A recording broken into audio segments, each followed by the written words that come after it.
Ganda sana kung ano, no?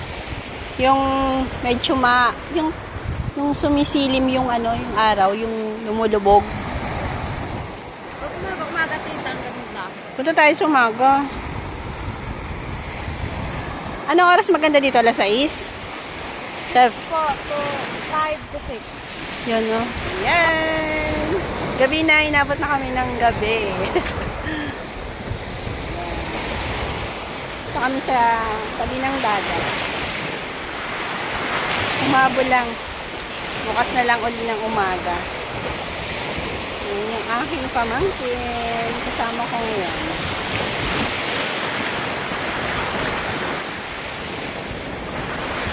Yan. Hindi na pwedeng maligo. Bukas na lang ng maga.